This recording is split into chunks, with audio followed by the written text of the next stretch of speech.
ایک بار عمران خان سے ملنے زمان پارک جانا ہوا۔ وہاں عمران خان کے پاس لان میں ایک شخص بیٹھا ہوا تھا۔ اس کے سامنے چھوٹے سے ٹیبل پر خلاف توقع چائے کا ایک کپ موجود تھا۔ اس کا مطلب یہ تھا کہ وہ شخص خان صاحب کا کافی قریبی تھا۔ وہ شخص کسی بات پر عمران خان کو مجبور کر رہا تھا کہ وہ کسی ایک کو فون کریں، مگر عمران خان بار بار یہی کہہ رہے تھے کہ میرے فون کرنے سے کچھ نہیں ہوگا، اگر کام ہونا ہوا تو ویسے ہی ہو جائے گا، تم وہاں جا کر کوشش تو کرو۔ وہ شخص کہنے لگا کہ میں وہاں گیا تھا مگر انہوں نے انکار کر دیا، اسی لیے آپ کے پاس آیا ہوں کہ آپ ایک فون کر دیں گے تو میرا کام ہو جائے گا۔ بالآخر عمران خان نے مجبور ہوتے ہوئے کسی کو فون ملایا اور فون کا لاؤڈ سپیکر آن کر دیا۔ دوسری جانب سے کال اٹینڈ ہونے پر عمران خان نے کہا کہ فیصل، میرے ایک جاننے والے کا عزیز کینسر میں مبتلا ہے اور وہ مریض کو لے کر شوکت خانم بھی آئے تھے، مگر اس کی رپورٹس کا جائزہ لینے کے بعد تم نے اس مریض کو داخل کرنے سے انکار کر دیا۔ دوسری جانب سے شوکت خانم ہسپتال کے سی ای او فیصل سلطان نے کہا کہ خان صاحب، اگر رپورٹس کا جائزہ لینے کے بعد مریض کو ایڈمٹ نہیں کیا گیا تو اس کا مطلب ہے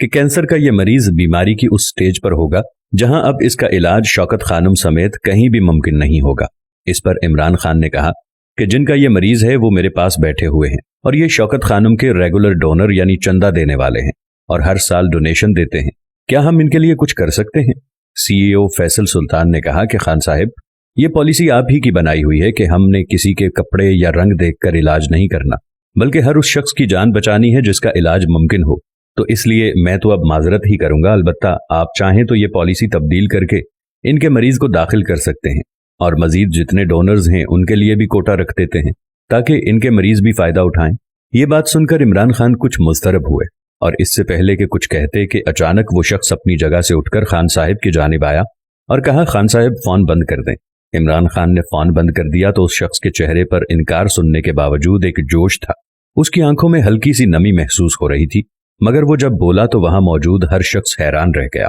اس نے کہا کہ خان صاحب، جب میں آپ کے پاس آ رہا تھا تو میرے دل میں ایک یقین تھا کہ آپ میری بات نہیں ٹال پائیں گے، کیونکہ آپ مجھے ذاتی طور پر جانتے ہیں اور میں شوکت خانم کو باقاعدگی سے عطیہ بھی دیتا ہوں۔ اس کے علاوہ میں کبھی کبھی سوچا کرتا تھا کہ شوکت خانم کو جو پیسے دیتا ہوں کیا وہ اسی طرح خرچ ہوتے ہوں گے جیسے بتایا جاتا ہے۔ آج آپ کے اور شوکت خانم ہسپتال کے منتظم کے درمیان ہونے والی گفتگو سن کر میرا دل اطمینان سے بھر گیا ہے کہ کس قدر شفافیت کے ساتھ شوکت خانم ہسپتال کا نظام چلایا جا رہا ہے، جہاں کسی کی سفارش کی بجائے صرف مریض کی بیماری دیکھی جاتی ہے۔ اس نے یہ بھی کہا کہ خان صاحب، مجھے شرمندگی بھی محسوس ہو رہی ہے کہ میں آپ کے پاس اس کام کے لیے سفارش کرنے کیوں آ گیا اور آپ کو میرٹ سے ہٹ کر کام کرنے پر مجبور کیا، حالانکہ میں کتنے عرصے سے آپ کو ڈونیشن دے رہا تھا، لیکن نہ جانے اس مریض کے وقت میں کیوں پریشان ہو گیا